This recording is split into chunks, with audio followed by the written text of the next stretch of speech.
আমরা অনেক সময় ক্ষমতার লোভে এমন কিছু অজানা ভয়ঙ্কর শক্তির দ্বারস্থ হই যাকে নিয়ন্ত্রণ করা আমাদের সাধ্যের বাইরে। তখন সেই শক্তি আমাদেরই ক্ষতি সাধনে তৎপর হয়ে ওঠে। অসহায় হয়ে সবকিছু সহ্য করা ছাড়া আমাদের আর সত্যি কিচ্ছু করার থাকে না। ঠিক যেমনটা হয়েছে আমাদের আজকের গল্পে। তাহলে কি সত্যি অশুভ শক্তি গ্রাস করে নেবে এই ছোট্ট গ্রামটাকে? জানতে হলে শুনতে থাকো আজকের গল্প, শুভজিৎ চক্রবর্তীর কলমে 10 মহাবিদ্যা ও মহাডাকিনীর উদ্ভব।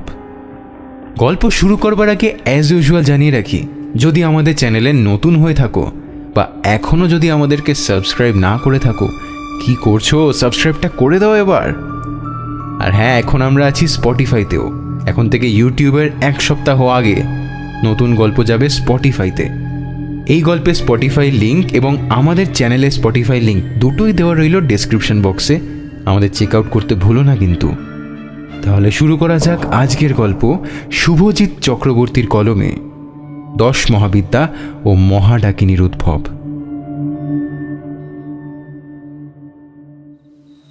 ঘন কৃষ্ণকায় অন্ধকারাবৃত বনপ্রান্তরের ঊর্ধ্বাকাশে অগণিত নক্ষত্রলোক কত সহস্র দূরের বিশ্বরাজির জ্যোতির দূতরূপে মর্তলোকের বাসিন্দাদের উন্মিলিত নেত্রদয়ের সম্মুখে দেখা দিচ্ছে।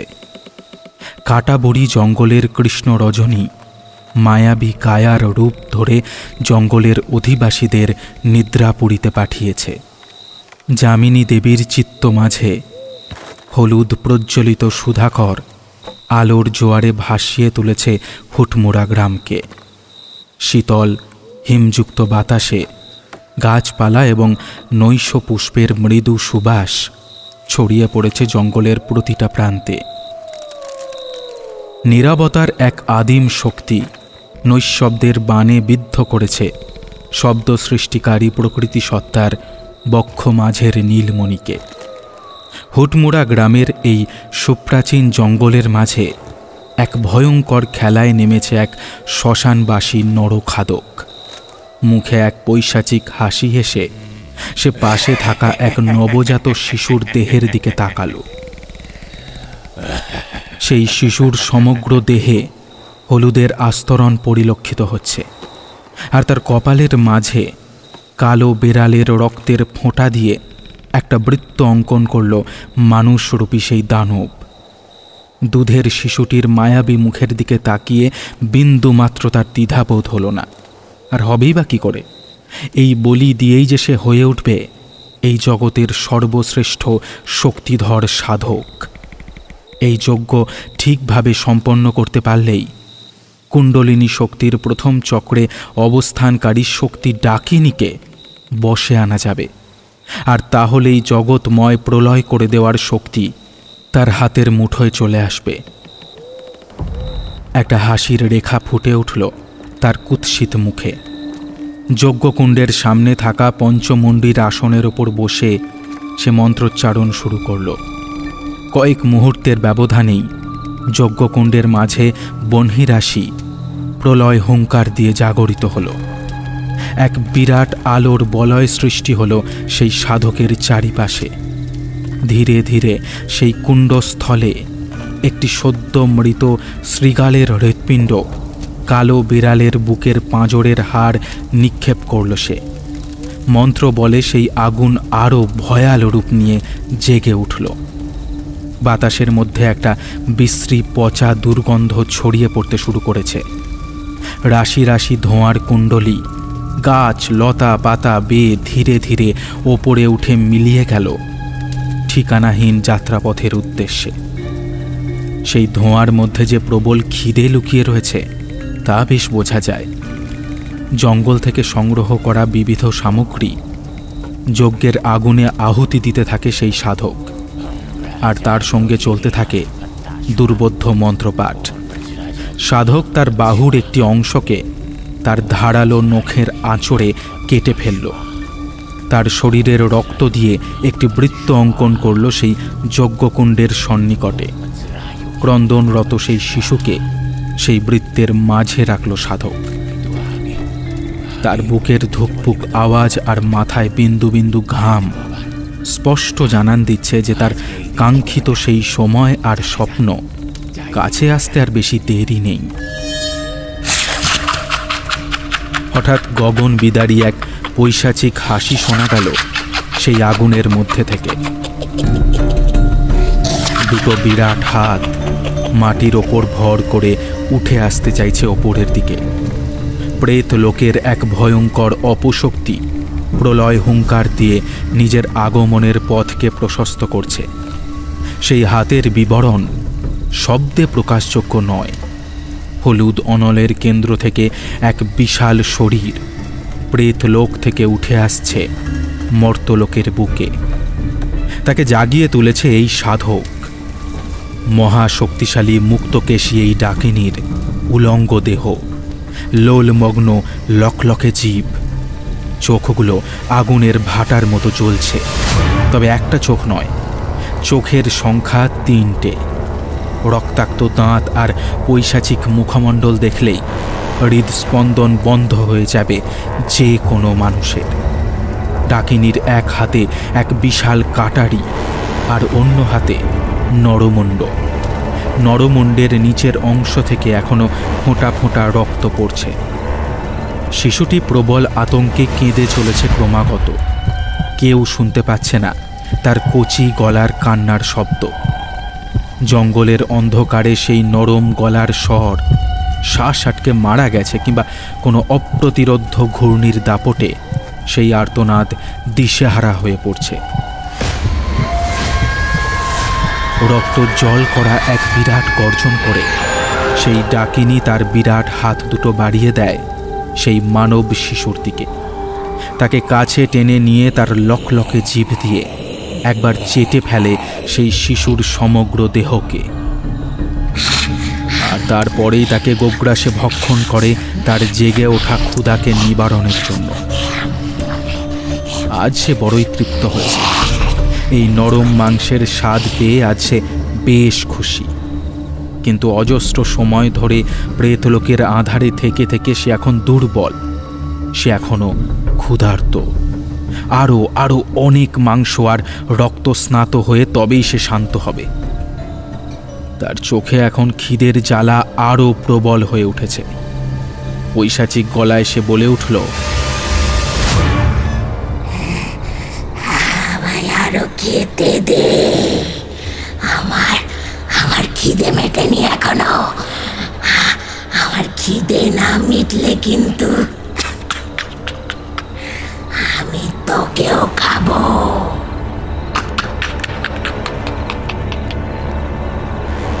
এইবার সাধক বেশ ভয় পেয়েছে, আর এই ভয় তার মৃত্যুর কারণ হয়ে দাঁড়ায়। যে সাধক এই ডাকিনীর চোখে চোখ রেখে কথা বলতে পারবে আর নিজ শক্তির বলে তাকে নিয়ন্ত্রণ করতে পারবে, সেই এই ডাকিনী বিদ্যা অর্জন করতে পারবে। নচেত সামান্য ভুলেও আর সামান্য ভয়ের উদ্রেক সৃষ্টি হলেই সেই জাগরণকারীকে ডাকিনী নিজের খাদ্যে পরিণত করবে। ডাকিনীর কথায় সাধকটি 2 পা পিছিয়ে ভীত কণ্ঠে বলে ওঠে, কিন্তু কিন্তু আমি এই ভোগটুকুই কেবল নিবেদন করতে পারতাম তোকে, পরে দেবো আবার। যা, আজকে এই দিয়ে খিদে মেটা। যা যা যা যা, এই দিয়ে খিদে মেটা। সাধক যেন বেশ ভয় পেয়েছে। এই মুহূর্তে ডাকিনীকে থামাতে গেলে তার চোখের দিকে তাকিয়ে একটি বিশেষ মন্ত্র উচ্চারণ করতে হয়। কিন্তু এ কি মন্ত্র সে বলছে ঠিকই, কিন্তু সে তো ভুল মন্ত্র। সব গুলিয়ে যাচ্ছে তার। নাকি মন্ত্র ভুলে গিয়েছে সে? এক পা করে সেই ভয়াল দর্শন মূর্তি সাধকের কাছে এগিয়ে এসে কাটারির এক কোপে তার মাথাটা দেহ থেকে বিচ্ছিন্ন করে দেয়। দেহটা কিছুক্ষণ ছটপট করে তারপরে নিস্তেজ হয়ে পড়ে। গলার দিক থেকে ফিনকে দিয়ে রক্ত পড়তে থাকে মাটিতে। সেই মূর্তি একটু ঝুঁকে লম্বা জিভ দিয়ে বেরিয়ে আসা সেই রক্তের ধারাকে শুষে নিতে থাকে, আর তারপর চিৎকার করে একবার হেসে কাটাবুড়ির জঙ্গলের আঁধারে মিশে যায়। আজ সে স্বাধীন, উন্মুক্ত। আজ কেউ তাকে বাধা দিতে পারবে না।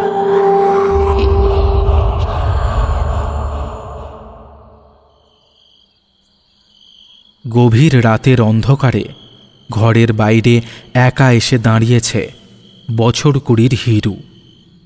অন্ধকার প্রান্তরের ছায়াহীন ধু ধু জ্যোৎস্না ভরাই রাত্রির রূপ এমন বিজন বিশাল উন্মুক্ত প্রকৃতির চিত্তাকর্ষক চাহনি মাতাল করে তুলেছে হিরুর বক্ষ মাঝারের হৃদয় ভেলার মাঝিকে।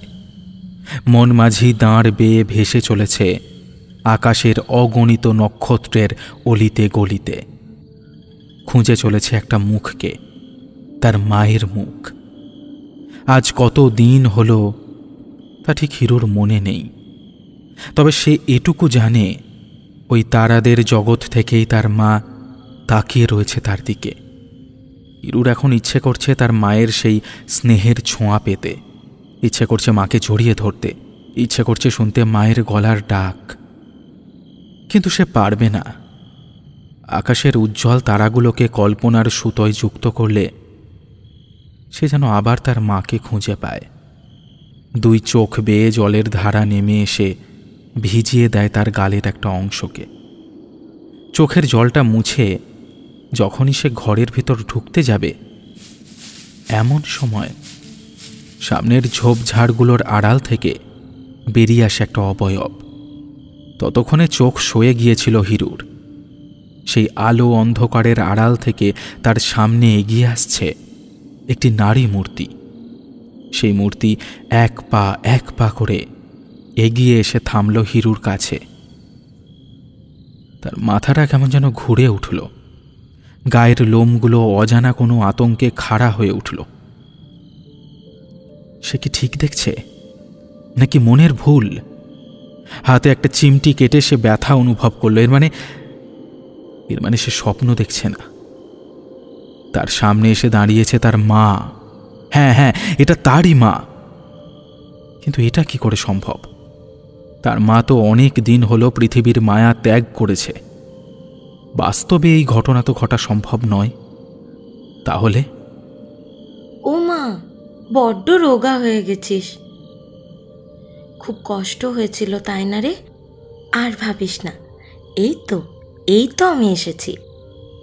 তুই তো আমার কথাই ভাবছিলি এতক্ষণ, তাই না? তোর ভালোবাসার টানে আমি চলে এলাম। আয় আমায় জড়িয়ে ধর। এ কি সত্যি স্বপ্ন নাকি বাস্তব? ভাগ্য দেবতা কি আজ তার সমস্ত কষ্টের সমস্ত যন্ত্রণার কথা ভেবে তার মাকে ফিরিয়ে দিয়েছে? সে যাই হোক, অত ভেবে কাজ নেই। আজ মা ডাকটা সে অনেক দিন পর আবার ডাকতে পারবে। এর থেকে বড় কথা আর কি হতে পারে? সে জড়িয়ে ধরল তার মাকে। সেই পুরনো দিনের হারিয়ে যাওয়া মায়ের কাপড়ের গন্ধ, সেই পুরনো স্নেহের ছোঁয়া, সব কতদিন পায়নি হিরু। কিন্তু হিরু হয়তো লক্ষ্য করেনি যে সেই নারী মূর্তির মুখে একটা কুটিল হাসি হঠাৎ ফুটে উঠেই আবার মিলিয়ে গেল। সে তার শিকার পেয়েছে। রূপ বদল তার কাছে বিশেষ কিছু নয়। হিরু তার কাঁধে যখন মুখ রেখে কেঁদে চলেছে, তখন তার সারল্যের সুযোগ নিয়ে নারী মূর্তি তার তীক্ষ্ণ নখ সোজা ঢুকিয়ে দিল হিরুর পেটে। তারপর হৃৎপিণ্ডটা বের করে এনে মুখে পুরে দিল। একটা প্রবল মৃত্যু যন্ত্রণায় কেঁপে উঠল হিরু। মাটিতে পড়ে যেতে যেতে সে দেখতে পেল তার মায়ের মুখ আর শরীর বদলে যাচ্ছে একটা বিরাট বিভৎস দেহে।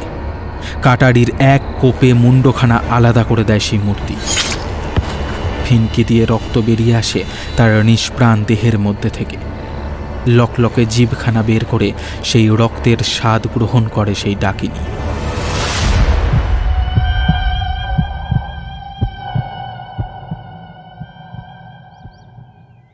পরদিন সকালে গ্রামের সকলেই হিরুর দেহটা উদ্ধার করে তার ঘরের সামনে থেকে। সেই দেহের অবস্থা দেখে গ্রামের মেয়ে বউরা আঁতকে ওঠে।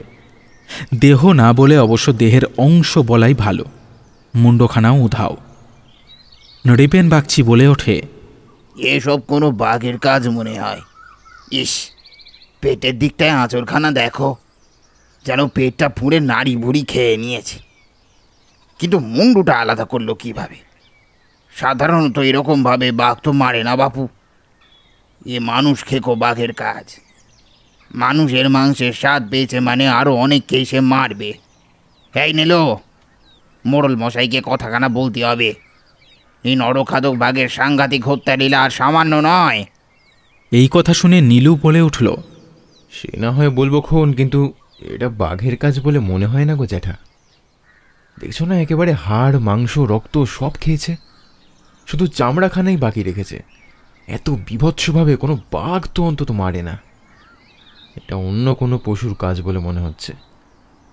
আর যদি বাঘের কথা বলো তো আমাদের গ্রামে বাঘের উৎপাত তো অনেক দিন নেই। নীলু আরও কিছু বলে উঠতে যাচ্ছিল, কিন্তু তাকে থামিয়ে বছর 50 উদয় বাড়ুজ্যে বলে ওঠে, এমন মরা বাপু বাপের জন্মে দেখিনি। বাঘ দূরে থাক, এরকম মাথা আলাদা করে রক্ত শূন্য করে যে কোনো পশু কাউকে মেরে ফেলতে পারে সেটা তো ভাই আগে শুনিনি। গ্রামের শ্মশানে অর্ধেক দেহকে সৎকার করে যে যার ঘরে ফিরে আসে সবাই। মনে একটা ভয়ের সূত্রপাত হলেও তার স্থায়িত্ব নিতান্তই দিন সাতেকের বেশি ছিল না।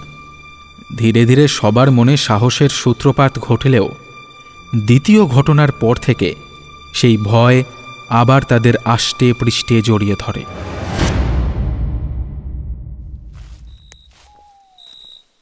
ভবেশের আজকে গ্রামে ফিরতে বেশ দেরি হয়ে গেছে।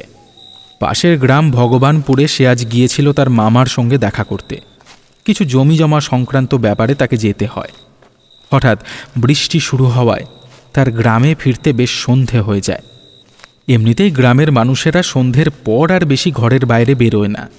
আর তাছাড়া কয়েকদিন আগে হিরু যেভাবে মারা গিয়েছে তার বর্ণনা শুনে অন্য কারোর ভয় না হলেও ভবেশ কিন্তু বেশ ভয় পেয়েছিল। তাই সন্ধ্যায় সে সচরাচর বাড়ির বাইরে বেশি থাকে না। তাড়াতাড়ি পা চালিয়ে জঙ্গলটা পেরোতে মনস্থির করে ভবেশ। এই জঙ্গলের কাছের রাস্তাটা ধরা ঠিক হয়নি তার মনে হচ্ছে কোনো এক অজানা বিপদ যেন গা ঢাকা দিয়ে লুকিয়ে আছে আশেপাশেই। একটা জোলো হাওয়া এসে মুখে ধাক্কা দিচ্ছে তার। জঙ্গলের মধ্যে কেমন যেন একটা অপ্রাকৃতিক নীরবতা বিরাজ করছে। ভবেশের কেমন যেন মনে হচ্ছে দুটো অজানা চোখ তার উপর ক্রমাগত নজর রাখছে। রাম নাম করতে করতে কোনো ক্রমে এগোতে থাকে ভবেশ। ওই তো গ্রামের পথ দেখা যাচ্ছে। আর একটু হাঁটলেই গ্রামের মুখে পৌঁছে যাবে ভবেশ।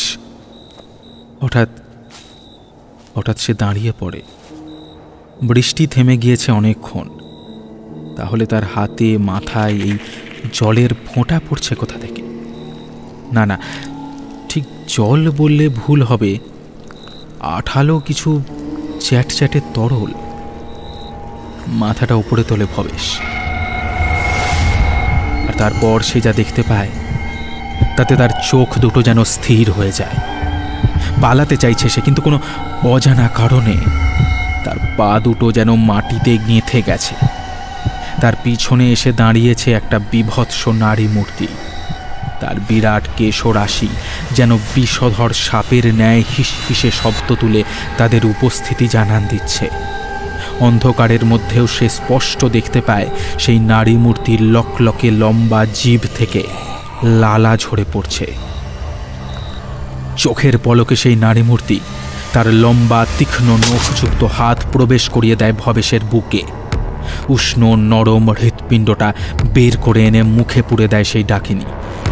ভবেশের নিস্তেজ শরীরটা ধপ করে মাটিতে পড়ে যায়। কাটারির এক কোপে সে ভবেশের মাথাটা আলাদা করে রক্তের ধারাকে শুষে নিতে থাকে। পরম তৃপ্তি লাভ করে সেই ডাকিনী। ওরে বাবা, এ যে দেখছি আগের মতো করেই মেরেছে বাবাকে। হিরুকে যেমনটিভাবে মেরেছিল ঠিক তেমনিভাবেই মেরেছে। ভয়ের সুরে কথাগুলো বলে ওঠেন বাড়ুজ্যে মশাই। মুকুল বলে ওঠে, খুড়ো, এবার তো আমার মনে হচ্ছে এটা কোনো পশুর কাজ নয়। এরকম নৃশংসভাবে পৃথিবীর কোনো প্রাণী কাউকে মারতে পারে? ভয়ঙ্কর কোনো বিপদ আসেনি তো আমাদের গ্রামে? রিপেন বাগচি বলে ওঠে, চুপ কর মুখ পোড়া। যত সব অলক্ষণে কথা। মুকুলের দিকে রাগ ভরা দৃষ্টিতে গর্জে উঠল নৃপেন বাগচি। আশেপাশে লোকজনের হৈ হট্টগোল শোনা যাচ্ছে। সকলেই এই ঘটে যাওয়া নবাগত বিপদের নানা কারণকে তুলে ধরছে। গ্রামের প্রবীণ নাগরিক হরিশ মুকুজ্জে গম্ভীর গলায় জানিয়ে দেন তিনি আর বিলম্ব না করে গ্রামের মোড়ল মশাইকে ব্যাপারটা জানাবেন। এইভাবে হাত গুটিয়ে বসে থাকলে মানুষের মৃত্যুকে ঠেকানো সম্ভব হবে না। এর একটা বিহিত দরকার। সেবার হিরু, এবার ভবা, এরপর কার পালা তা তো কেউ জানে না। সুতরাং আগে থেকে সচেতন না হলে সমস্যা হবে। নৃপেন বাগচি গলার স্বর এক ধাপ বাড়িয়ে হরিশ মুকুজ্জেকে উদ্দেশ্য করে বলে, আপনি একটু বেশিই ভাবছেন। আমি একদম নিশ্চিত এটা বাঘের কাজ। রাত বিরেতে জঙ্গল দিয়ে আসছিল, তাই বাঘের কবলে পড়েছে। আর বেশি কেউ কথা বাড়ালো না।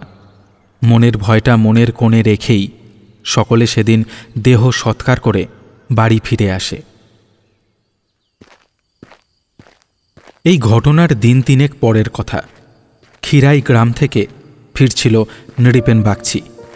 ওই গ্রামেই তার মেয়ের বিয়ে হয়। অনেক দিন মেয়ের সঙ্গে দেখা হয়নি, তাই মনটা খারাপ হয়ে গেছিল তার। একমাত্র মেয়ে, তাই বেশ ভালো ঘরেই বিয়ে দিয়েছিল নৃপেন। এতদিন পর মেয়ের শ্বশুর বাড়িতে গিয়েছিল সে, তাই বাড়ির সকলে আদর আপ্যায়নের কোনো খামতি রাখেনি। বিস্তর ভুঁড়িভোজ সেরে বিকেল নাগাদ সে নিজের গ্রামে ফিরে আসার পথ ধরে। বেয়াইমশাইকে বারণ করা সত্ত্বেও সে খাসির মাংসে পরিপূর্ণ একটা থলে তার হাতে ধরিয়ে দেয় গ্রামের আত্মীয়দের দেওয়ার জন্য। এটা না নিলে বেয়াইমশাই ভারী রাগ করবেন, তাই অগত্যা থলে সমেত তাকে বাড়ি ফিরতে হয়। এমনিতেই এইসব মাছ মাংস নিয়ে রাস্তায় বেরোনো, তাও বাড়ি সন্ধ্যের দিকে, ঠিক কাজ হয়তো নয়। তা সে যাই হোক, এখন আধার নামার আগে ঘরে ফিরতে পারলেই ভালো। জোরে জোরে পা চালাতে শুরু করেন নৃপেন। ভয় পেয়েছে নাকি সে, নাকি অন্য কিছু? সন্ধেটা যেন ঝুপ করে নেমে এলো তার নির্ধারিত সময়ের কিছুটা আগেই। খিরাই গ্রামের প্রান্তে থাকা পুরনো ইঁদারাটা পেরিয়ে বেশ কিছুটা এগিয়ে আসার পর কেন জানি না তার মনে হলো তার পেছন পেছন অন্য কেউ আসছে। হাঁটা থামালো নৃপেন। পেছন ঘুরে দেখল, কিন্তু কাউকেই দেখতে পেল না। হঠাৎ সামনে তাকাতেই সে দেখতে পায় একটি মেয়েকে। আরে, এ তো হরিশ মুকুজ্জের মেয়ে। আরও কিছুটা এগিয়ে এসে দাঁড়াতেই মেয়েটি বলে উঠল, জ্যাঠা, বাবা ওই জঙ্গলের দিকটায় গেল আমাকে এখানে দাঁড় করিয়ে রেখে। বলল তুমি নাকি এই পথ দিয়েই আসবে, আর এলে তোমাকে নিয়ে আমি যেন ওনার কাছে যাই। দুটো প্রাণ যে কীভাবে গেল তার কিনারা বাবা করে ফেলেছেন, তাই আপনাকে ব্যাপারখানা জানাতে চান। একটু যাবেন আমার সাথে? নৃপেন বাগচি প্রথমে কথাগুলো শুনে একটু অবাক হলেও পরে সে নিজেকে সামলে নিয়ে বলে ওঠে, এই সন্ধ্যের সময় তোমার বাবা কেন গেলেন এই জঙ্গলের দিকে? আচ্ছা, চলো দেখছি। খুব বেশি দূর নয়। কাটাবুড়ি জঙ্গলের একটু সামনে যেতেই ঘন জঙ্গলের আস্তরণ দেখা গেল। এই আঁধারে জঙ্গলের ভেতর না জানি কোন বিপদ ঘাপটি মেরে বসে রয়েছে আর অপেক্ষা করছে তার শিকারের। সামনে কাউকেই দেখতে না পেয়ে নৃপেন বলে ওঠে, কি গো, তোমার বাবা কোথায়? বলেই সে পিছনে তাকায়, কিন্তু কাউকেই দেখতে পায় না। অবাক ব্যাপার, মেয়েটা তো ওর পেছন পেছন আসছিল, কোথায় গেল? কয়েক পলকের মধ্যেই মাটির তলা থেকে দুটো ভয়ঙ্কর হাত বেরিয়ে এসে নৃপেন বাগচির পা চেপে ধরে। হঠাৎ এই আক্রমণে টাল সামলাতে না পেরে সে মাটিতে পড়ে যায়। মাটির তলা থেকে একটা প্রকাণ্ড দেহ বেরিয়ে এসে প্রকট হয় তার সামনে। বিরাট লম্বা লকলকে জিভটা থেকে লাল রক্ত গড়িয়ে পড়ছে নৃপেনের পায়ের ওপর। বিরাট কেশরাশি যেন এক একটা বিষধর সাপ। চোখে সে কি বিভৎস দৃষ্টি। নৃপেন মরণ আর্তনাদ করতে থাকে। আর কয়েক মুহূর্ত, তারপরেই হয়তো সে মারা যাবে সেই প্রেতের দ্বারা। নৃপেন চোখ বুজে প্রাণ ভিক্ষা করতে থাকে সেই ডাকিনীর কাছে। ডাকিনী তার বিরাট তীক্ষ্ণ ধারালো নখ দিয়ে নৃপেনের বুক চিরতে যাবে। ঠিক সেই সময় সে উপলব্ধি করে কোনো এক শক্তির দ্বারা সে বাধা পাচ্ছে। বাতাসের বুক চিরে এক পুরুষ কণ্ঠ ভেসে আসে। ওং ওং চামুণ্ডেরি ভৃতে বরদং চ পিশাচ খণ্ডনং কর্মণি প্রেতং দুর্বোধে সর্ববিনাশে হিম ক্লিম চণ্ডমুণ্ড ভাষণম করন্তে প্রেতং দুর্বোধে সর্ববিনাশে হিম ক্লিম চণ্ডমুণ্ড ভাষণম করন্তে। সেই দানবী যেন প্রচণ্ড কিছুর এক ধাক্কায় ছিটকে যায় খানিকটা দূরে। মুখে সাময়িক একটু চিৎকার শোনা যায়, যেন কিছুর দ্বারা আঘাত পেয়েছে সে। কোনো মন্ত্র বলে কেউ তাকে তার শিকার ধরতে বাধা দিচ্ছে। নৃপেন পেছনে তাকিয়ে দেখতে পেল একজন তান্ত্রিককে। মাথায় জটা, রুদ্রাক্ষের তীব্র বন্ধনে সেই জটা আবদ্ধ। শ্বেত শুভ্র গায়ের রং, লাল ধুতি পরিহিত তান্ত্রিকের মন্ত্র লেখা উত্তরীয়র মাঝে সাদা পৈতেটা দেখা যাচ্ছে। চোখের মধ্যে এক পবিত্র শক্তির বাস। প্রশস্ত কপালে রক্তচন্দনের তিলক। লম্বা দাড়ি গোফের আস্তরণের মধ্যেও ওষ্ঠদয় সমানে মন্ত্র আউড়ে চলেছে। আগে আপনি কে বাবা? আপনি কে? অমরনাথ, অমরনাথ তান্ত্রিক। আবার সেই ডাকিনী উঠে দাঁড়ায়। না, ঠিক দাঁড়ায় না, বাতাসে ভেসে ওঠে। এক কালো মেঘের সৃষ্টি হচ্ছে সেই জায়গাকে কেন্দ্র করে। এবার সে আরও ভয়ঙ্কর হয়ে উঠছে। ততক্ষণে দেহ বন্ধন মন্ত্র পড়ে নবাগত অমরনাথ তান্ত্রিক তার আর নৃপেনের দেহ বেঁধে দিয়েছে। তারপর নৃপেনকে উদ্দেশ্য করে অমরনাথ বলে ওঠে, ওই মাংসের থলেখানা ওর দিকে ছুঁড়ে দাও, তাড়াতাড়ি ছোড়ো। মাটিতে পড়ে থাকা সেই মাংসের থলেটা নৃপেন কুড়িয়ে ছুঁড়ে দেয় সেই ডাকিনীর দিকে। সেটি মাটিতে পড়া মাত্র হুমড়ি খেয়ে গোগ্রাসে গিলতে থাকে সেই ডাকিনী।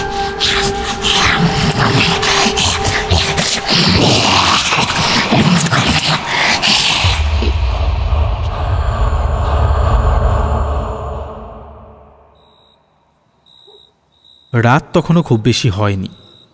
গ্রামের মোড়ল অজয় ঘোষাল এবং আরও কিছু গ্রামের লোক এসে জড়ো হয়েছে নৃপেন বাগচির ঘরে। সকলের চোখের দৃষ্টি অমরনাথ তান্ত্রিকের দিকে আবদ্ধ। নৃপেন বাগচির মুখে ডাকিনীর কথা শুনে সকলের ভ্রু কুঞ্চিত। কেবল অমরনাথ তাকিয়ে রয়েছে হুটমুড়া গ্রামের সেই কাটা বুড়ির জঙ্গলের দিকে। অজয় ঘোষাল বলে উঠল, ও ঠাকুরমশাই, এসব কি হচ্ছে বলুন দেখি?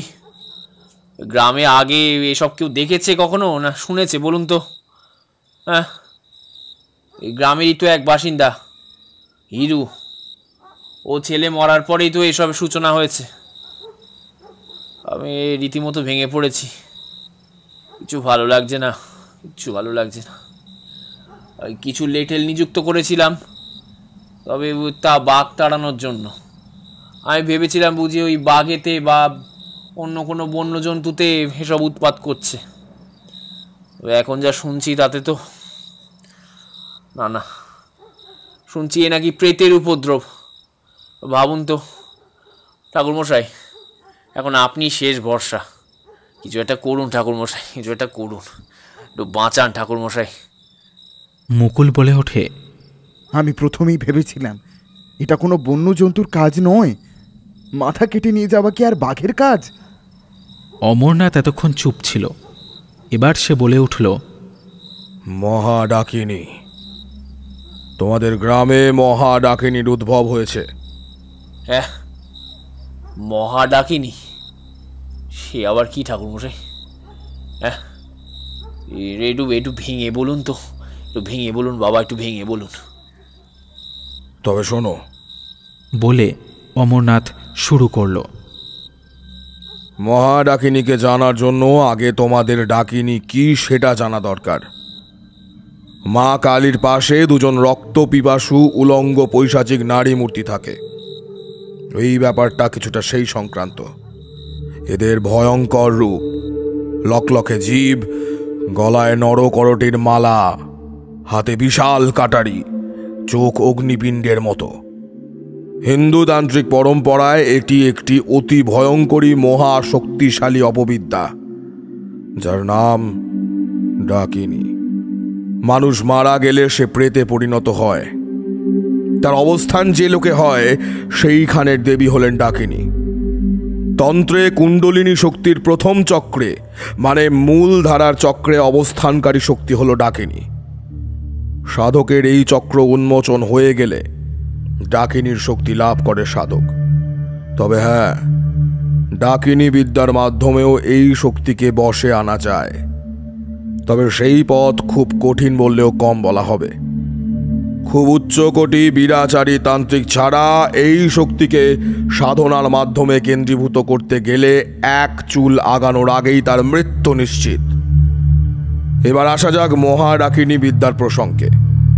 বজ্র ডাকিনী, রক্ত ডাকিনী, সিংহমুখী ডাকিনী, কাল ডাকিনী, এদের যে প্রধান সেই হলো মহা ডাকিনী। সকল অশুভ মহাশক্তির আধার হলো এই মহা ডাকিনী। এতটা বলে অমরনাথ একটু থামে। সকলের চোখে মুখে তীব্র ভয়ের ছাপ। বিন্দু বিন্দু ঘাম জমা হয়েছে অজয় ঘোষালের কপালে। আশেপাশে যে কয়েকটা ছোট ছোট বাচ্চা অমরনাথের কথা শুনছিল, তারাও এবার বাবার বুকে মুখ লুকিয়েছে। দেখুন দেখুন, আমি আজকেই এই গ্রামের রাস্তা ধরে আসছিলাম, কিন্তু নিপেন বাগচির হঠাৎ ওই জঙ্গলের দিকে চলে যাওয়াতে আমি কিঞ্চিত অবাক হয়েছিলাম। আর তারপর আমার শক্তি আমাকে জানান দেয় ওই জায়গায় ভয়ঙ্কর কিছু রয়েছে যা আমার থেকেও অনেক অনেক অনেক বেশি শক্তিশালী। নিপেন মশাই যে প্রাণ নিয়ে ফিরে এসেছেন তা হয়তো ওনার ভাগ্যের জোর এবং আমার গুরুর আশীর্বাদে। ওই শক্তির কাছে আমিও বিশেষ বড় কিছু নই। নিস্তব্ধ নির্জন এই রাত্রে দেবতারা নক্ষত্রলোকের মধ্যে স্বপ্নের কল্পনায় বিভোর। এই ধরাধামের বুকে নানা নব প্রাণের বিকাশ বীজ পোঁতা ছিল। সেই বীজকে এখন প্রেত লোকের অধিবাসিনী উপড়ে নিজের খিদে মেটানোর চেষ্টা করছে। বিশ্বদেবতার এই বিরাট রূপকে প্রত্যক্ষ করেছে স্বয়ং অমরনাথ তান্ত্রিক। সে জানে এই ক্ষুধার্ত পিশাচ কতটা ভয়ঙ্কর হতে পারে। আচ্ছা, এই ডাকিনীর উদ্ভব কিভাবে হয়েছিল সে বিষয়ে তোমরা কেউ কিছু জানো নাকি? কথাটা অমরনাথ সামনে থাকা লোকজনের উদ্দেশ্যে বলে উঠল। সবার মুখেই না সূচক ইঙ্গিত বোঝা গেল, কিন্তু ভিড়ের মধ্যে থেকে একটি ছোট্ট বাচ্চা মেয়ে তার বাবার কোল থেকে নেমে অমরনাথের কাছে এসে দাঁড়ালো। বলল, আমি চিনি, ওই কাটাবুড়ির জঙ্গলে একটা দুষ্ট লোক এসেছিল। সেদিন আমি আমার বন্ধুদের সাথে খেলা করছিলাম। ওই জঙ্গলের কাছে একটা বট গাছ আছে, সেই গাছের ডালেই দোলনা করে খেলছিলাম। আর তখনই ওই লোকটা জঙ্গলের ভেতর থেকে বেরিয়ে এসে আমাদের খুব বকে, তাড়িয়ে দেয় আমাদের। ওর হাতে কি ছিল জানো? কি দেখেছিলে মা? বলো বলো আমাকে। ওই লোকটার হাতে না বেড়ালের মাথা ছিল। আমি তো তখনই চলে আসি, আমার খুব ভয় করছিল। আচ্ছা মা, একটু মনে করে বলো তো, ওই লোকটাকে তুমি কোথায় দেখেছিলে? মানে কোন জায়গা থেকে আসতে দেখেছিলে? মেয়েটি একটু ভেবে তারপর বলে, এখান থেকে একটু হাঁটলেই জঙ্গলের ভেতরে ঢোকার রাস্তা আছে, আর ওই রাস্তা ধরে একটু হাঁটলেই সেই বট গাছটা আছে, ওখানেই আমি দেখেছিলাম। অন্ধকারের ঘন ঘটা এখন আরও বৃদ্ধি পেয়েছে। কিছু নিশাচর প্রাণী আর একজোড়া চোখ নজর রেখে চলেছে অমরনাথের ওপর। অমরনাথ এটা বুঝতে পেরেও কিছুই বলেনি কাউকে। সে কেবল অনবরত ভেবে চলেছে কিভাবে এই ডাকিনীকে প্রেতলোকে ফেরত পাঠানো যাবে। সকলে শোনো, এই ডাকিনী যে কারোর রূপ ধরে আসতে পারে, আর খুব স্বাভাবিকভাবেই প্রিয়জনের ডাক নকল করে মারতেও পারে। তাই এদের চেনার বিশেষ কিছু উপায় নেই, তবে এদের ছায়া মাটিতে পড়ে না, এইটা যেন খেয়াল থাকে। আজ রাত অনেক হয়েছে, যে যার নিজের বাড়িতে চলে যাও। আমি এখানে এসেছি এবং ওই ডাকিনীকে দমনের কথা ভাবছি, এটা সে নিশ্চয়ই বুঝতে পেরেছে। তাই তাই সবাই সাবধানে থাকবে। আমি এই গ্রামেই আছি, প্রয়োজনে আমার কাছে আসতে দ্বিধাবোধ করো না কেউ। যখন প্রায় মাঝরাত, তখন মুকুলের ঘুম ভেঙে যায়। গোয়াল ঘরে গরুগুলো ডেকেই চলেছে ক্রমাগত। মুকুল উঠে বসার সঙ্গে সঙ্গেই পুরনো ভয়টা আবার আষ্টে পৃষ্ঠে জড়িয়ে ধরে তাকে। এমনিতেই চিন্তায় দু চোখের পাতা এক করা যাচ্ছে না, তারপরেও যদিবা ঘুমটা এসেছিল, এই ডাকে জেগে ওঠে সে। দরজার সামনে একটা হেরিকেন ছিল। মুকুল সলতেটা বাড়িয়ে দরজার সামনে এসে দাঁড়ায়। একটা গোল আলোর রেখা সৃষ্টি হয় তার চারপাশে। এখন বাইরে যাওয়া ঠিক হবে কিনা এইসব ভাবতে ভাবতে সে দরজাটা খুলেই ফেলে। একটা ঠান্ডা বাতাসের ঝাপটা এসে লাগে তার চোখে মুখে। হ্যারিকেনের আলোটা নিভেই যাচ্ছিল, কিন্তু মুকুল একটু আড়াল করতেই সেটা আবার হলুদ আলোর রশ্মি বিকিরণ করতে থাকে। গরুগুলো এখনও ডেকেই চলেছে।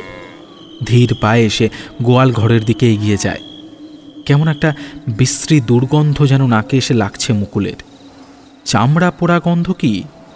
কিন্তু এখানে কি করে সেই গন্ধ আসবে? দরজা খুলে ভেতরে ঢোকে মুকুল। এইখানে সেই গন্ধ আরও প্রকট। অবাক বিষয় হলো, গরুগুলো তো চুপ করেই আছে। মালিককে আসতে দেখে তারা এখন যেন একটু চঞ্চল হলো। একটু আগেই তারা যেভাবে ডাকছিল তার বিন্দুমাত্র কোনো প্রতিফলন তো দেখা যাচ্ছে না। তাহলে কি সে ভুল শুনেছে? এমন সময় গোয়াল ঘরের ভেতরে কাউকে যেন সামান্য একটু নড়ে উঠতে দেখা গেল। কে কে ওখানে? সামনে এগিয়ে এসো। এই গোয়াল ঘরে কেউ কেন আসবে, তাও আবার এত রাত্রে? মূর্তিটা এবার একটু সামনে এগিয়ে এলো। আরে, এ তো অশোক কাকার মেয়ে, যে অমরনাথকে জঙ্গলের সেই সাধকের ব্যাপারে বলেছিল। হ্যারিকেনের আলোয় তাকে বেশ দেখা যাচ্ছে। এই রাতের বেলা হঠাৎ করে সে কেন আসবে? তার যদি কোনো দরকার পড়ে তবে সে মুকুলকে ডাকতে পারত। কিন্তু হঠাৎ মুকুলের চোখ পড়ল, হ্যারিকেনের উজ্জ্বল আলোয় সেখানে বেশ কয়েকজনের ছায়া পড়েছে, তবে পড়েনি সেই মেয়েটির। একটা কথা মনে পড়ে গেল মুকুলের। এই ডাকিনী যে কারোর রূপ ধরে আসতে পারে, আর খুব স্বাভাবিকভাবেই প্রিয়জনের ডাক নকল করে মারতেও পারে। তাই এদের চেনার বিশেষ কিছু উপায় নেই, তবে এদের ছায়া মাটিতে পড়ে না, এইটা যেন খেয়াল থাকে। অমরনাথের এই সাবধান বাণী হঠাৎ মনে পড়ে যায় মুকুলের। আলোটা যেভাবে পড়েছে তাতে ওই মেয়েটারও ছায়া পড়া উচিত। শুধু তাই নয়, বিশ্রী সেই চামড়া পোড়া গন্ধটা এখানে আরও প্রকট। কয়েক মুহূর্তের মধ্যেই সেই মেয়ের শরীর এইবার ধীরে ধীরে বদলে যেতে থাকে একটা বিশাল কদাকার দেহে। বিরাট কেশরাশি যেন বিষধর সাপের মতো হিসহিসে শব্দ করছে। লকলকে জিভখানা বেরিয়ে এসেছে, হাতে রয়েছে একটা কাটারি। মুকুল এক পাও নড়তে পারছে না। সে যা দেখছে তা ভাষায় বর্ণনা করা যায় না। কি কুক্ষণে যে সে এখানে এলো! গরুগুলো এবার সেই বিশাল দেহকে দেখে ভয় পেয়ে চলেছে ক্রমাগত। আর তখনই একটা পুরুষ কণ্ঠ কানে আসে মুকুলের। মুকুল, মুকুল, তাড়াতাড়ি বাইরে বেরিয়ে এসো। ওং দেহবন্ধনে শরণাগত পরিত্রাণায় নমঃ। প্রেত পিশাচং খণ্ডং কর্মণে, প্রেত পিশাচং খণ্ডং কর্মণে। মুকুল, তাড়াতাড়ি বেরিয়ে এসো। ওং দেহবন্ধনে শরণাগত পরিত্রাণায় নমঃ। প্রেত পিশাচং খণ্ডং কর্মণে। ওং বন্ধনে শরণাগত পরিত্রাণায় নমঃ। প্রেত পিশাচং খণ্ডং কর্মণে। মুকুল, তাড়াতাড়ি বেরিয়ে এসো, তাড়াতাড়ি বেরিয়ে এসো। বলেই অমরনাথ মুকুলের হাতটা ধরে টেনে বের করে আনে গোয়ালঘর থেকে। মুকুল কোনো রকমের টাল সামলে বাইরে বেরিয়ে আসে। অমরনাথ দরজাটা লাগিয়ে দেয়।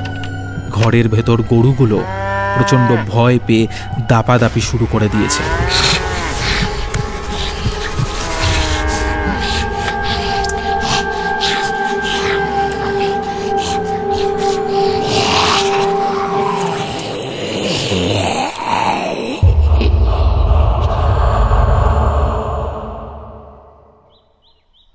ভোর যখন হতে যায় তখন সকলের মাথায় হাত পড়ে।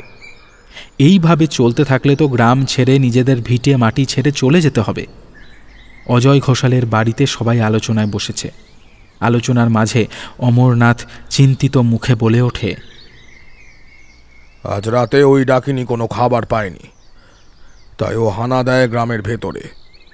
সঠিক সময়ে না গেলে মুকুল মারা যেত। গরুগুলোকে মেরেই হয়তো সে আজকে তার খিদে মেটাবে। কিন্তু একবার যখন সে গ্রামের ভেতরে ঢোকার সাহস পেয়েছে, তখন সে বারবার আসবে। আমি দেখছি কি করা যায়। ভোর তো হতেই চলল, যে যার ঘরে ফিরে যাও। আর মুকুল, তুমি অজয় মশাইয়ের বাড়িতেই থেকো। অমরনাথ এবার সত্যিই বেশ চিন্তায় পড়ল। কিছু তো একটা করা দরকার, কিন্তু কি করবে? এই ডাকিনী বিদ্যা যে বড় ভয়ঙ্কর। তার গুরুদেব অভয়ানন্দর মহারাজই একমাত্র ডাকিনী বিদ্যায় সিদ্ধি লাভ করেন। এখন কথা হচ্ছে, তিনি দেহ রেখেছেন গুরুমা চলে যাওয়ার পরেই। সে প্রায় 10 বছর আগের কথা। কিন্তু পরক্ষণেই মনে পড়ল গুরুমায়ের বলে যাওয়া সেই কথা, যখনই বিপদে পড়বে তোমার গুরুমাকে ডেকো। আমি যেখানেই থাকি তোমার গুরু আর আমি ঠিক এসে দেখা দেব। সেদিন সারা দিনই অমরনাথ এইসব ভেবে চলেছিল। মাঝে মাঝে গ্রামের লোকেরা এসে তার আশীর্বাদ নিয়ে যাচ্ছে। ওদের ধারণা অমরনাথের আশীর্বাদেই হয়তো সেই ডাকিনী ওদের বিশেষ কিছু ক্ষতি করতে পারবে না। কিন্তু সে তো সাময়িক। বিকেলের দিকে অমরনাথ রায় দিঘির পাড়ে বসে ধ্যান করছে। এক মনে গুরুমাকে স্মরণ করে চলেছে। চোখ বুজে সে তার গুরুমার নাম উচ্চারণ করে চলেছে। কতক্ষণ সে ধ্যানমগ্ন হয়েছিল তার খেয়াল নেই। হঠাৎ তার কাঁধে কেউ একজন হাত রাখল। চোখ খুলে পেছনে তাকিয়ে দেখে একটি মেয়ে তার দিকে তাকিয়ে মিটিমিটি হাসছে। অপরূপ তার শোভা।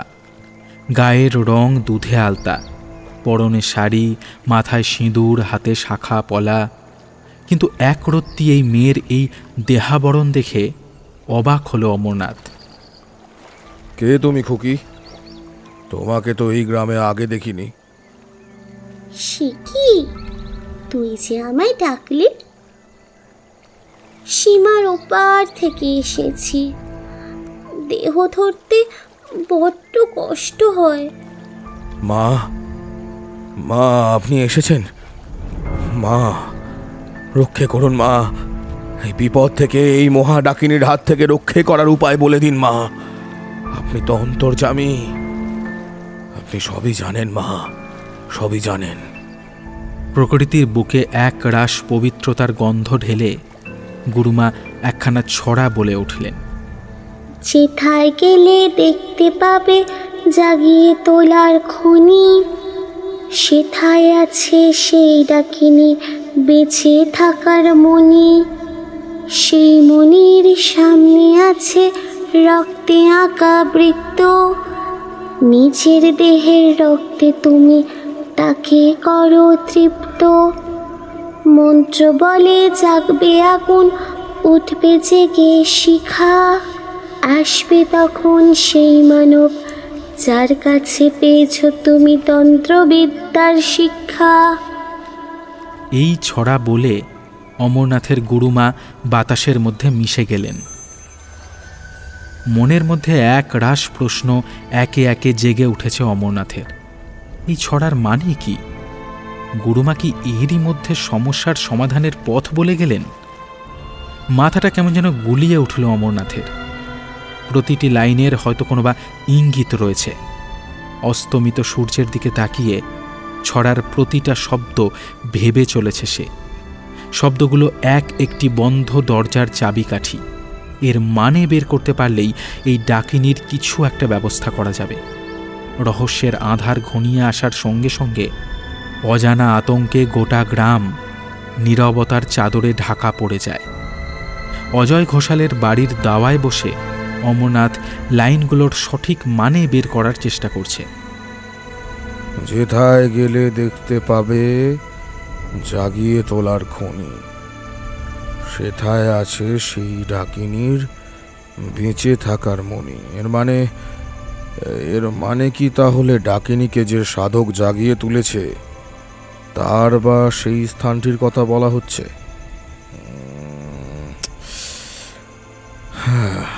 বাচ্চা মেয়েটিও তাই বলেছিল যে ওই জায়গায় একজন লোককে দেখেছে এবং তার হাতে বেড়ালের একটা কাটা মাথা ছিল। হয়তো হয়তো সেই লোকটি কোনো উপাচার হিসাবে সেই বেড়ালকে ব্যবহার করেছে। তাহলে এই ধারণা ঠিক যে ওই জঙ্গলেই আমার প্রশ্নের অনেক উত্তর লুকিয়ে আছে। ওখানে না গেলে বিশেষ কিছু জানা যাবে না। ছড়ার পংক্তিগুলোতেও এইরকমই একটা উল্লেখ আছে, তাই আমাকে ওখানেই যেতেই হবে। অমরনাথ ঠিক করে সে কাল সকালেই ওই কাটা বুড়ির জঙ্গলে যাবে। আজ রাতেও সে যেতে পারত, কিন্তু সেক্ষেত্রে তার অবর্তমানে সেই ডাকিনী হয়তো হত্যালীলা চালাতো এই গ্রামে। তাই সকাল হওয়ার অপেক্ষা তাকে করতেই হবে। রাতের দিকে বৃষ্টি আরম্ভ হয়। অমরনাথ অজয় ঘোষালের বাড়ির উঁচু দালানে বসেছিল। ঝোড়ো হাওয়াটা শুরু হতে বৃষ্টির ঝাপটা গায়ে লাগতে থাকে অমরনাথের।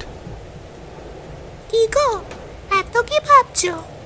অমরনাথের চিন্তার ভাবটা ছিন্ন বিচ্ছিন্ন হয়ে যায় একটি ছোট্ট মেয়ের ডাকে। চোখ তুলে তাকাতেই বেশ কয়েকজন মেয়েকে তার সামনে সে দেখতে পায়। এরা কারা? এত রাত্রে কোথা থেকে এসেছে ওরা? ভয় ডর বলে কি এদের কিচ্ছু নেই? যেখানে গোটা গ্রাম ডাকিনীর আতঙ্কে দিনের বেলা পর্যন্ত বেরোতে ভয় পায়, সেখানে এরা কিভাবে এলো তার কাছে? এই সবই ভাবছিল অমরনাথ। পাশ থেকে অন্য একজন মেয়ে বলে ওঠে, তুমি তো ভয় পেয়ে গেলে দেখছি। এ মা, এত বড় হয়েও তুমি ভয় পাও? অমরনাথ যেন বাক শক্তি হারিয়েছে। বিহল হয়ে সে চেয়ে আছে এই 10টি বাচ্চা মেয়ের দিকে। কারা তোমরা মা? এখানে কেমন করে এলে? একবারে বাঁ দিকের মেয়েটি বলে ওঠে, জন্ম শক্তির দেবী আমি, পালন করি জগৎ সংসার। আসবে যখন ওই ডাকিনী, আমি করব তার সংহার। তার বাঁ পাশের মেয়েটি বলে ওঠে, হিরণ্যগর্ভ মহাশক্তির প্রতীক আমি, নীল আমার দেহ, ধ্বংস হবে সেই ডাকিনী, ফিরে পাবি আমার স্নেহ।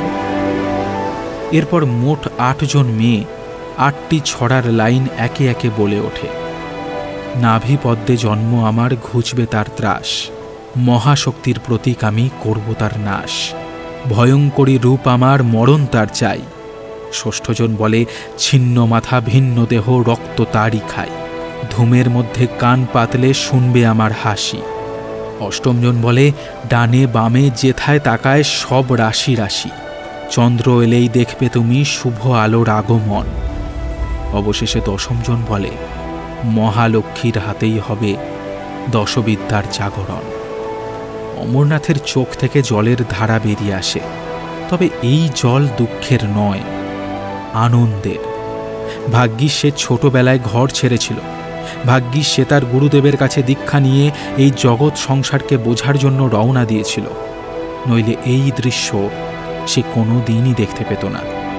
এই তো হাসি ফুটেছে আমার খ্যাপা ছেলের মুখে। গুরুমা যা নির্দেশ দিয়েছে তাই পালন করিস, তোর মঙ্গল হোক।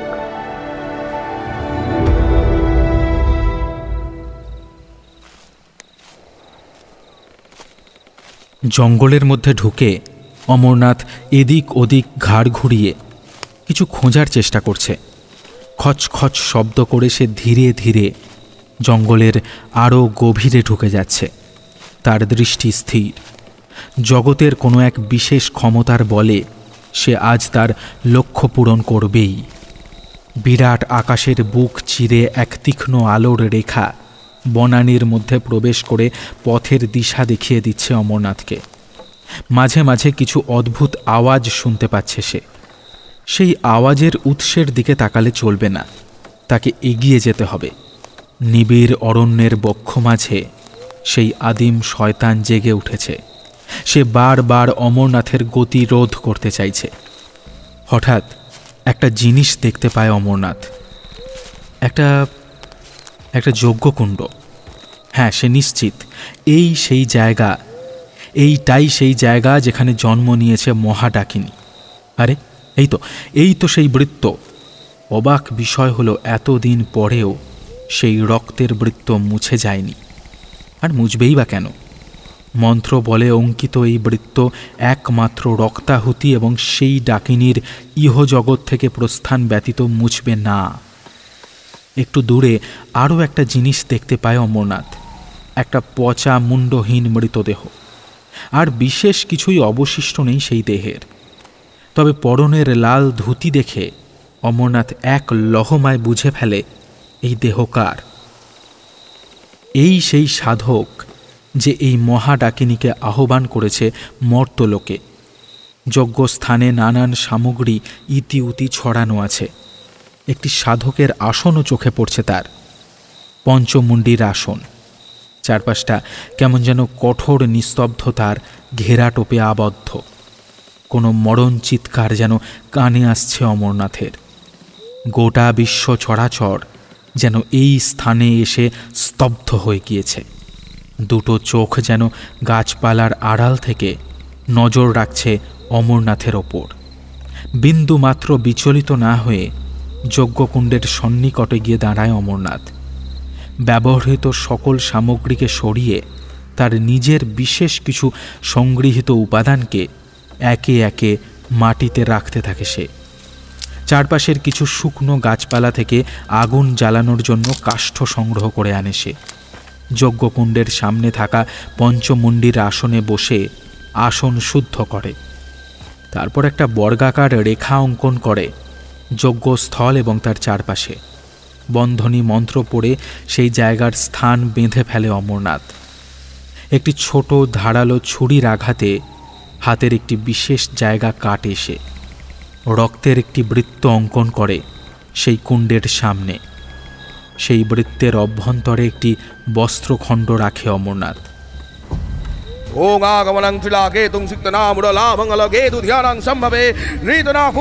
একটি বিশেষ মন্ত্র পাঠের সঙ্গে সঙ্গে জ্বলে উঠল আগুন। নীরব জঙ্গলের ভেতরে জ্বলে ওঠা আগুনের তাপ ধীরে ধীরে ছড়িয়ে পড়ছে জঙ্গলের আনাচে কানাচে। চোখ বুজে অমরনাথ মন্ত্র পাঠের সঙ্গে সঙ্গে তার গুরু শ্রী অভয়ানন্দন মহারাজকে ডেকে চলেছে। ঘণ্টাখানেক চলার পর অমরনাথ অনুভব করে তার পিঠের ওপর কেউ যেন একটা কোনো তরল পদার্থ ঢেলে দিচ্ছে। চোখ খোলে না সে ভালোভাবেই বুঝতে পারছে যজ্ঞকুণ্ডের চারপাশে অনেকক্ষণ ধরে ক্রমাগত হেঁটে চলেছে কেউ। বিন্দুমাত্র বিচলিত না হয়ে সে এইবার তার গুরুর শেখানো একটি বিশেষ মন্ত্র উচ্চারণ করে। ওং ললাটং দণ্ডবেশি কুলং কুন্দ শক্তে দেবী প্রচণ্ড মারভয় আগন্তু ইয়া গচ্ছ ইয়া গচ্ছ ইয়া গচ্ছ আগন্তু ইয়া গচ্ছ আগন্তু। সঙ্গে সঙ্গে এক তীক্ষ্ণ চিৎকার, না ঠিক চিৎকার নয়, একটা আর্তনাদ শোনা যায় অমরনাথের ঠিক ডান দিক থেকে। অরণ্যের ভিতরে সঞ্চিত নীরব সাগরে বান এসে ভাসিয়ে নিয়ে যায় চারপাশের বোবা প্রকৃতিটাকে। এই আওয়াজ যে কার তা ভালো করেই জানে অমরনাথ। পরক্ষণেই সেই আর্তনাদ বদলে যায় এক ভয়ঙ্কর হুঙ্কারে। যজ্ঞকুণ্ডের অপর প্রান্তে এসে দাঁড়িয়েছে সেই মূর্তিমান বিভীষিকা, মহা ডাকিনী। লকলকে জিভটা থেকে টপ টপ করে এখনও রক্ত পড়ছে, যেন কিছুক্ষণ আগেই সে কোনো মানব শরীরের স্বাদ গ্রহণ করেছে। অমরনাথের মনে প্রশ্ন জাগল, তাহলে কি সে আবার গ্রামের কারোর? আর ভাবতে পারে না সে। অনেক নিরপরাধ প্রাণ কেড়ে নিয়েছে এই ডাকিনী, আর নয়। যন্ত্রণা আর ভয় রূপ বদলে প্রতিশোধে পরিণত হয়েছে এবার। এই আগুনের মধ্যেই নিষ্প্রাণ দেহগুলো বলে উঠছে, ধ্বংস হোক, ধ্বংস হোক এই শয়তান। একটি ব্যাপার এবার লক্ষ্য করে অমরনাথ। চোখ বুঝে সে যখন আবার এক মনে তার গুরুকে ডেকে চলেছে, তখনই সে শুনতে পায় একটি গম্ভীর পুরুষ কণ্ঠ। সেই কণ্ঠে উচ্চারিত হচ্ছে অন্য একটি মন্ত্র। এই মন্ত্র তো অমরনাথের চেনা কোনো মন্ত্র নয়, তবে হ্যাঁ, এই গলাটা তার চেনা। এই গলা তার গুরুদেবের। হ্যাঁ হ্যাঁ হ্যাঁ, সে একদম নিশ্চিত। ধীরে ধীরে চোখ খোলে অমরনাথ। গায়ের লোমগুলো যেন অকারণেই খাড়া হয়ে যায় তার সামনে আগুনের ওপর বসে ধ্যানমগ্ন অবস্থায় রয়েছে অভয়ানন্দন। দেহ থেকে বিচ্ছুরিত হচ্ছে একটা উজ্জ্বল সাদা আলো, তবে সেই দেহটা বাতাসে ভাসমান। এছাড়া দেহের অপর প্রান্তের সব কিছুই স্পষ্ট দেখা যাচ্ছে। অমরনাথ 2 হাত বুকের কাছে এনে প্রণাম করে তার গুরুকে, আর মনে মনে এই বিপদ থেকে মুক্তি প্রার্থনা করে। এরপর আরও একটা জিনিস বুঝতে পারে অমরনাথ। গুরুর মন্ত্রপাঠের সঙ্গে সঙ্গে যেন মৃদু নিস্তেজ হয়ে পড়ছে সেই ডাকিনী। এইভাবে বেশ কিছুক্ষণ চলার পর হঠাৎ ডাকিনী যেন আবার তার সেই হিংসাত্মক অবস্থায় ফিরে আসে। মুখ থেকে আগুনের স্রোত বের করে পুড়িয়ে দিতে চাইছে অমরনাথের শরীরকে, কিন্তু সেই আগুন যেন কিছুতে বাধা পেয়ে চলেছে ক্রমাগত। রেগে মুখ থেকে এক বিভৎস আওয়াজ করছে সেই ডাকিনী। এরপর হঠাৎ জঙ্গলের চারপাশ ধোঁয়ায় পরিপূর্ণ হয়ে গেল। ভালো করে বিশেষ কিছুই দেখতে পাচ্ছে না সে। এসব আবার কি? এইবার অমরনাথ যা দেখল তাতে সে বাকরুদ্ধ হয়ে গেল। ধীরে ধীরে সে মোট 10টি পুরুষ দেখতে পায়। 10টি দেহই সাধক দেহ। কিন্তু এরা এলো কোথা থেকে? একটু আগে তো এরা কেউ ছিল না। তাহলে তাদের একত্রিত মন্ত্রপাঠে ডাকিনীর আর্তনাদ ক্রমাগত বেড়েই চলেছে। এবার অমরনাথ দেখতে পাচ্ছে সাধকের দেহগুলো ভেসে এসে তাকে কেন্দ্র করে বৃত্তাকারে বসে হাতগুলো ওপরে তুলে প্রত্যেকে প্রণামের ভঙ্গিতে নিজেদের আরাধ্যা দেবীকে ডাকতে থাকে। চোখের পলকে অমরনাথ দেখতে পায় তার সামনে প্রকট হচ্ছে কাল রাতে দেখা সমস্ত বাচ্চা মেয়ের প্রতিমূর্তি। মায়েরা, তোরা দেখিয়ে দে মা ডাকের কতখানি ক্ষমতা, বুঝিয়ে দে ডাকিনীকে মাতৃশক্তির ক্ষমতা কত, দেখিয়ে দে। গুরু গম্ভীর গর্জনে কথাগুলো বলে শ্রী অভয়ানন্দ। অমরনাথ কেবল বিহ্বল হয়ে চেয়ে রয়েছে। আজ সে শুধুই মাধ্যম মাত্র। নির্বাক দর্শক হয়ে সে কেবল বসে রয়েছে এখানে। ধীরে ধীরে সেই বাচ্চা মেয়েগুলোর শরীর বদলে যেতে থাকে। 10 মহাবিদ্যার 10টি রূপ প্রকট হয়েছে এই ধরাধামের মাটিতে। কত জন্মের পুণ্য অর্জন করলে এই দৃশ্য দেখার সৌভাগ্য হয়। অমরনাথের মুখ দিয়ে অস্ফুটেই যেন মা ডাকটা বেরিয়ে এলো। তার মানব জন্ম যে সার্থক হয়েছে। এরপরে সে যদি মরেও যায় তাও তার বিন্দু মাত্র কোনো আক্ষেপ থাকবে না।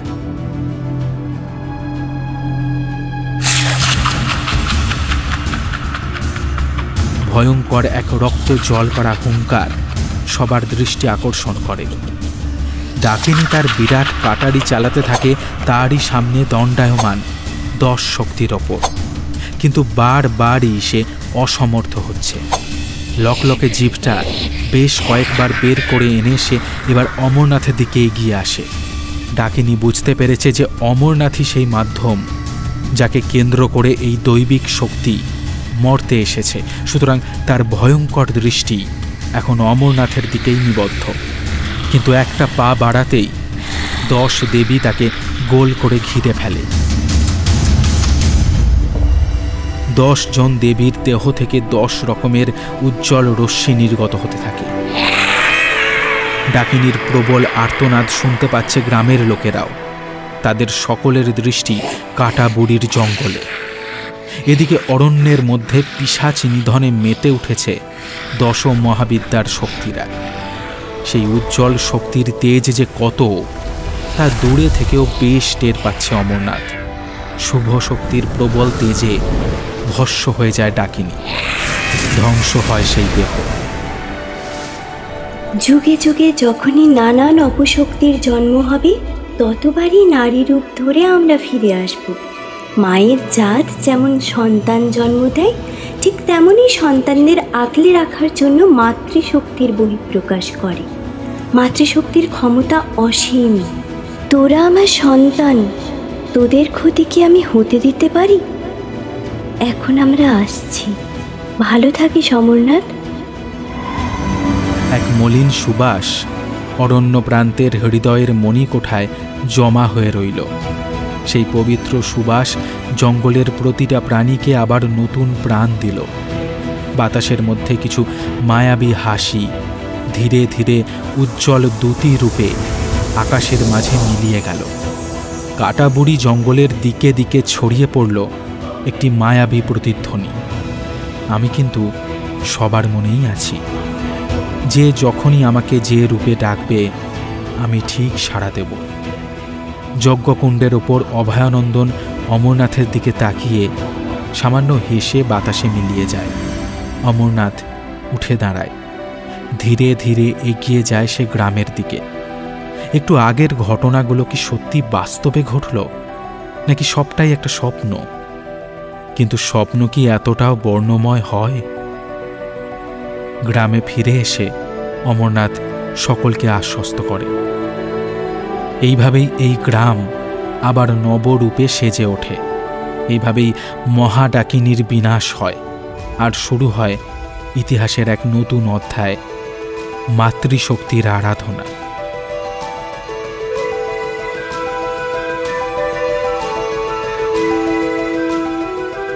শুনছিলে 10 মহাবিদ্যা ও মহাডাকিনীর উদ্ভব।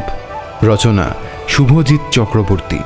আজ গল্প পাঠে এবং উদয় চাটুর্যের ভূমিকায় ছিল রণদীপ। প্রথম সাধক নীলু এবং শ্রী অভয়ানন্দর ভূমিকায় ছিলাম আমি অনুভব। মহাডাকিনী এবং হিরুর মার চরিত্রে ছিল সায়নী। নিপেন বাগচি ও মুকুলের চরিত্রে ছিল রক্তিম। হরিশ মুখুজ্জের মেয়ের চরিত্রে ছিল বর্ণিশা। অমরনাথ তান্ত্রিকের চরিত্রে ছিল ইভান। অজয় ঘোষাল এবং প্রথম মহাবিদ্যার চরিত্রে ছিল সমাপন। বাচ্চা মেয়ের ভূমিকায় ছিল দিগন্তিকা।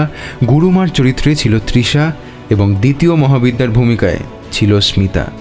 শব্দগ্রহণ এবং আবহ সৃষ্টিতে ছিল ম্যাক্স। পোস্টার ডিজাইনিং কভারম্যান অভিব্রত।